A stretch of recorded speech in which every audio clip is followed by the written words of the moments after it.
Humarap muli sa Department of Justice si dating Bulacan District Engineer Henry Alcantara sa gitna ng kontrobersya sa umano'y pagbawi ng kanyang testimonya sa flood control scandal. Pahayag na pinabulaanan ng kanyang abogado. Si Margaret Gonzalez magbabalita.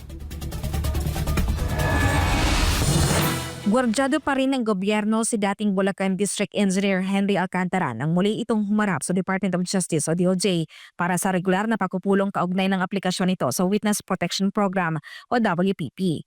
Ayon kay Justice Spokesperson Attorney Polo Martinez, dahil covered witness o provisionally admitted sa programa si Alcantara, natural lang dito na regular na humarap sa mga miyembro ng WPP. Una na ring sinabi ng DOJ na walang anumang opisyal o maging verbal na pahayag sa Alcantara na binabawi na niya ang kanyang mga testimonya sa flood control scandal.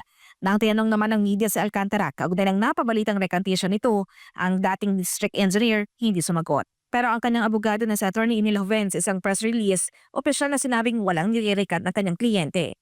Anya, determinado sa Alcantara na patuloy na makipagtulungan sa DOJ sa ilalim ng kasunduang pinirmahan nito sa hensya bilang prerequisite sa kanyang pagpasok sa WPP bilang state witness. Ayon pa sa abogado, dapat mag-ingat ang publiko sa mga hindi beripikadong pahayag na may kaugnayan sa kanyang kliyente.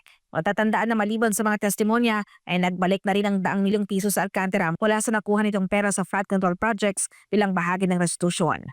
Sa mga naunang testimonya ni Alcantara, ibinulgar nito ang kickback scheme sa flood control scandal at ang mga mabatas na kasama umano sa hatian, kabilang sina Senator Joel Villanueva, Cinco Estrada, si dating Senador Bong Revilla, dating Congressman Saldico at Mitch Kahayon Uy, na lahat ay pinabulaanan ng akusasyon.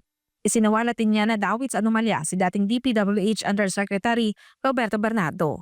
Samantala nilinaw naman ng DOJ na hindi pa rin provisionally admitted sa WPP sina Bryce Hernandez at JP Mendoza kahit pa nasa ilalim sila ng protective custody ng WPP. Nagpapatuloy pa rin daw ang ebaluasyon sa kanilang aplikasyon at nakikipagtulungan pa rin sa DOJ kaugnay ng investigasyon sa anomalya.